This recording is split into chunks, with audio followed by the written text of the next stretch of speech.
Welcome to episode 2। आज Shri Govind Guru university से जुड़े कुछ और रोचक व महत्वपूर्ण तथ्यों पर नजर डालते हैं।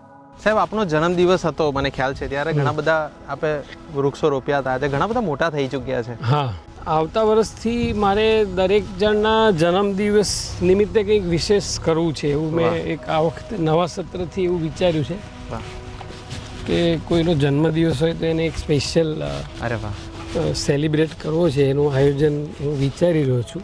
કોલેજ અને યુનિવર્સિટી સ્ટ્રક્ચરમાં તફાવત છે. જી, યુનિવર્સિટીનું કામ ટીચિંગ અને રિસર્ચ, એમાં રિસર્ચનું ઓરિએન્ટેશન યુનિવર્સિટીનું વધારે હોય. એટલે આપણે ત્યાં જે વિદ્યાર્થીઓ પીએચડી સંશોધન કરતા હોય એ વિદ્યાર્થી તો લાઇબ્રેરીનો 24 કલાક આપણે એને એક્સેસ આપવો જોઈએ ખરેખર તો.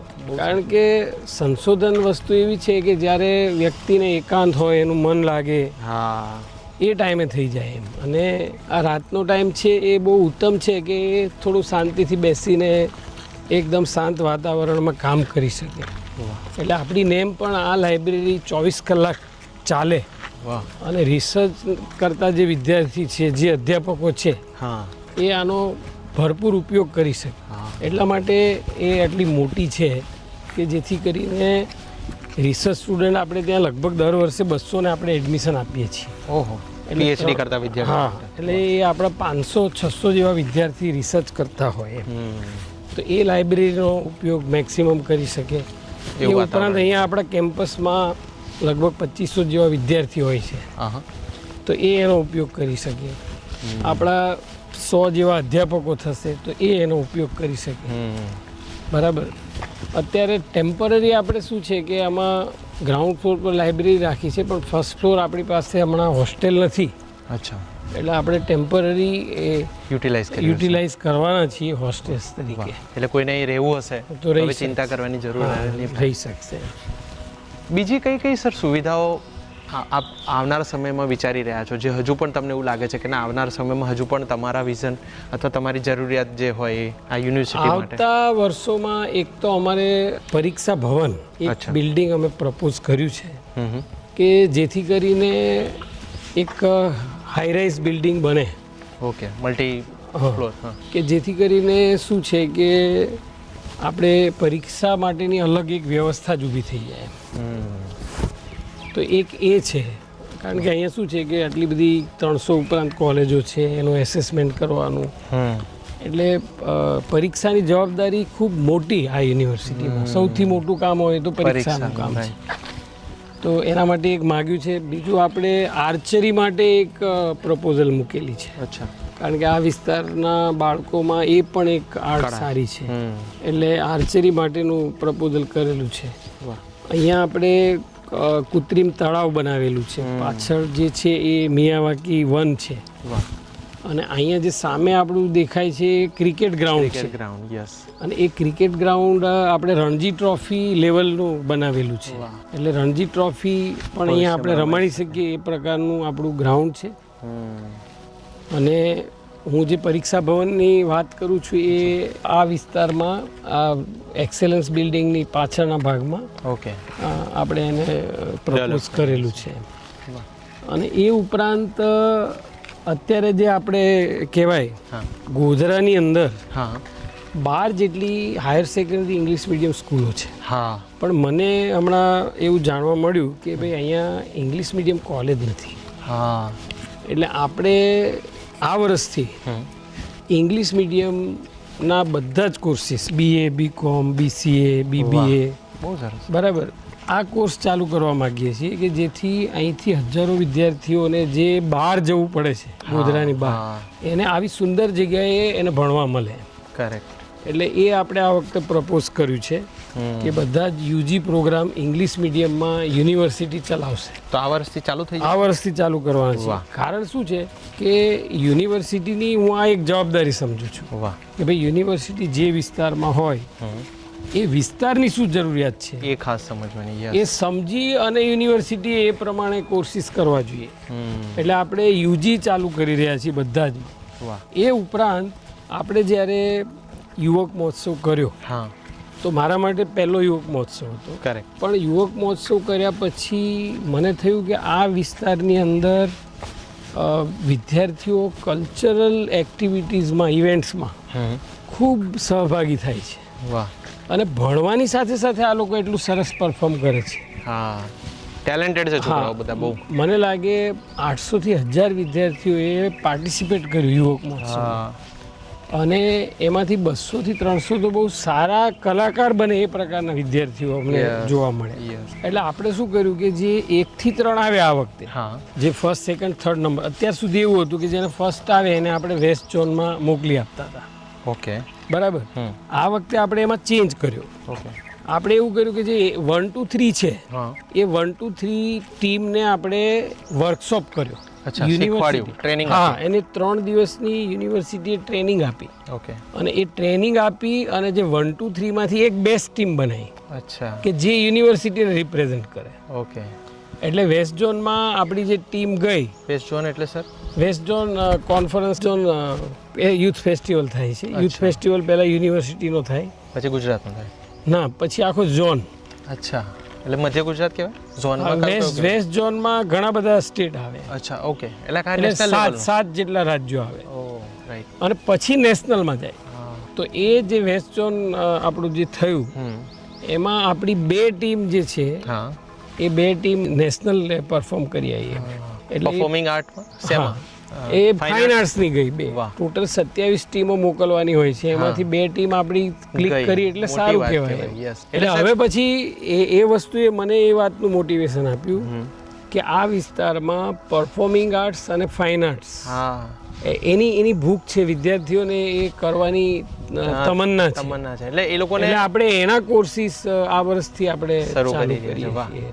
તો સાહેબ, જ્યારે આપણે ફાઇન આર્ટ્સની વાત કરીએ, પરફોર્મિંગ આર્ટની વાત કરીએ, અત્યાર સુધીના એના લોકોને પોતાની અંદર છુપાયેલી કલાઓને શીખવા માટે કોઈ મંચ નહોતું, ના કોઈ ફાઇન આર્ટ્સ કોલેજ, ના કોઈ કોર્સ ચલાવનાર સંસ્થા. એટલે આ બહુ મોટી ઓપોર્ચ્યુનિટી છે ઘણા બધા કલા જગત સાથે જોડાયેલા લોકો માટે. તો ઘણા બધા વિદ્યાર્થીઓ હોય છે જેને આ એડમિશન લેવું હોય, કારણ કે 12મા ધોરણ પછી કરવું શું એ બહુ મોટી ચિંતાનો વિષય છે. તો એની બેઝિક પ્રોસેસ શું હોય છે એડમિશન માટે? એડમિશન માટે હવે રાજ્ય સરકારે શું કર્યું છે કે જીકાસ પોર્ટલ બનાવ્યું છે. બરાબર. એ જીકાસ પોર્ટલ મારફતે વિદ્યાર્થીએ માત્ર એક જ અરજી કરવાની છે. અચ્છા, ઓનલાઈન કરવાની? ઓનલાઈન અરજી કરવાની છે. અને એ એક અરજી કરી અને એને જેટલી કોલેજો ચૂઝ કરવી એટલી કરી શકે, આખા રાજ્યની. Multiple option? હા. એમાં ઘણી સેલ્ફ ફાઇનાન્સ કોલેજો પણ હવે આ વર્ષે જોડાઈ છે. વાહ. તો આના માધ્યમથી વિદ્યાર્થીએ માત્ર એક જ અરજી કરવાની છે.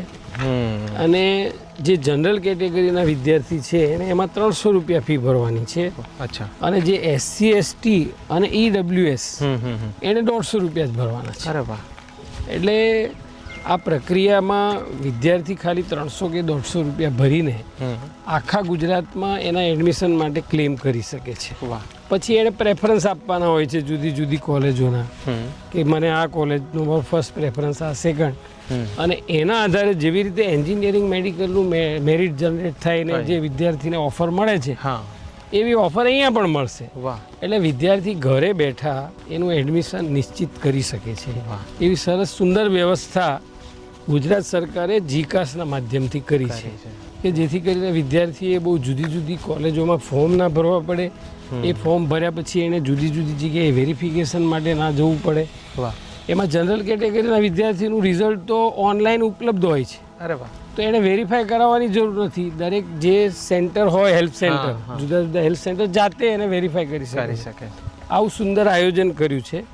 એટલે રાજ્ય સરકારની પણ સરાહના કરું છું કે ભાઈ વિદ્યાર્થીને ખાલી માત્ર એક ફોર્મ ભરવાથી આટલી સુંદર સુવિધા એના માટે ઉપલબ્ધ થઈ છે, એટલી બધી તકો એને મળે છે.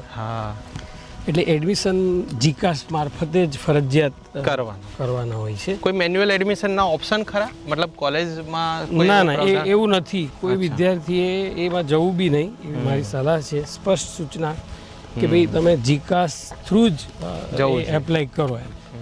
કારણ કે એ એડમિશનની અપ્રુવલ પણ ત્યાંથી જ આવતી હોય છે. જીકાસ સિવાયનું એક પણ એડમિશન કરી શકાતું નથી. બરાબર. અને આપણે જે આ ફાઇન આર્ટ્સ, પરફોર્મિંગ આર્ટ્સ, એમાં એક આપણે એવું રાખવાના છીએ કે એ થોડું કલાને લગતું છે. અચ્છા. એટલે 12મું પાસ એ એની એલિજિબિલિટી હોઈ શકે, પણ એને એમાં ઇન્ટરેસ્ટ છે કે નહીં, તો આપણે એના માટે એક અલગ પોર્ટલ બનાવવાના છીએ યુનિવર્સિટીનું. અરે વાહ. એક લિંક આપીશું આપણે વિદ્યાર્થીને, કે જે લિંકના માધ્યમથી એણે પરફોર્મ કરેલા પરફોર્મન્સ, વાહ, એનું અથવા તો એણે જે કૃતિઓ બનાવી હોય એ કૃતિઓનો વિડીયોઝ, વાહ, એ એમાં અપલોડ કરશે, વાહ. કે જેથી કરીને આપણી કમિટી છે એ બેસીને એની ચકાસણી કરી શકશે. એટલે એક રીતે ઓનલાઈન એન્ટ્રન્સ એક્ઝામ જેવું કહી શકાય આને. હા, બરાબર ને? પણ જીકાસ થ્રુ એપ્લાય તો જીકાસ થ્રુ જ કરવાનું. અચ્છા, અચ્છા. પણ એક સારા લોકો આની અંદર જોડાય એના માટે, અને કોઈ વધારે આવડતવાળા રહી ના જાય એના માટેનો આ પ્રયાસ ગણી શકાય. હા, એના માટે. વાહ. અને બીજું આપણે યુનિવર્સિટીએ આ વખતે એક એવો ઇનિશિયેટિવ પણ વિચાર્યો છે જી. કે જે વિદ્યાર્થીની પરિસ્થિતિ નબળી છે, જી, બરાબર, પણ એ વિદ્યાર્થી જે છે એ વિદ્યાર્થી જો રેગ્યુલર રહે છે, જો એની હાજરી 80%થી વધારે છે, તો એવા વિદ્યાર્થીને આપણે રહેવા જમવાની સગવડતા પણ ફ્રી ઓફ કોસ્ટ ઉપલબ્ધ કરવાના છે. વાહ. માત્ર એને હાજરી છે એ એન્શ્યોર કરવી પડશે. વાહ. જો 80% ઉપર એ હાજરી આપે છે, જી, તો આપણે એને ફ્રીમાં સુવિધા રહેવા જમવાની વ્યવસ્થા યુનિવર્સિટી એની ચિંતા કરશે. વાહ. તો સારી આવડતવાળા છોકરાઓ માટે યુનિવર્સિટી બધી વ્યવસ્થા કરવા પણ. આમાં શું છે કે યુનિવર્સિટીનું જે ભવન છે, હા, એની બહુ પ્રતિષ્ઠા હોય છે. કોઈ પણ જગ્યાએ પીજી કરવું અને ભવનમાં પીજી કરવું ફરક પડે, એમાં ખૂબ અંતર હોય છે. કારણ કે અહીંયા તમને મેં બતાવ્યું એ પ્રમાણે આ કેમ્પસ જુઓ તો અહીંયા એક વાતાવરણ જ બદલાઈ જાય છે. વાતાવરણ બદલાય છે 100%. બરાબર. પછી અહીંયા શું છે કે આપણી પાસે એક્સપર્ટ ક્વોલિફાઈડ ટીચર્સ બધા એ ટીચર્સ ઉપલબ્ધ હોય છે. હા. પછી સુવિધાઓ બધી લેબોરેટરી, લાઇબ્રેરી, કોમ્પ્યુટર લેબ, બધી ઇન્ટરનેટ, તમામ ફેસિલિટી અહીંયા યુનિવર્સિટી સેન્ટર ઉપર મળે. એટલે યુનિવર્સિટી કક્ષાએ પીજી કરવું એ બહુ ગૌરવનો વિષય છે. એટલે મારી પ્રાયોરિટી એ છે કે આટલી સુંદર યુનિવર્સિટી રાજ્ય સરકારે જ્યારે બનાવી છે, રાજ્ય સરકારે બહુ ઉમદા આશયથી બનાવી છે, અને બહુ મોટું વિઝન હશે. અત્યાર સુધી 200 કરોડ રૂપિયા ફાળવ્યા છે અને 500 કરોડ સુધીનું ઇન્વેસ્ટમેન્ટ આમાં થવાનું છે. તો આટલું મોટું જ્યારે ઇન્વેસ્ટમેન્ટ સરકાર કરતી હોય, તો અહીંયા ક્વોલિટી પણ એશ્યોર થાય, એ મારો આશય છે મુખ્ય.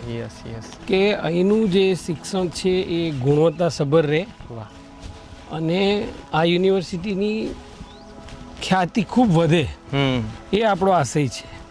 એટલે એક બેન્ચમાર્ક કહી શકાય એ પ્રકારનું યુનિવર્સિટીનું આપણે એકેડેમિક એટમોસ્ફિયર કરવા માગીએ છીએ, અને એમાં આપણે ઘણા અંશે સફળ બી રહ્યા છીએ.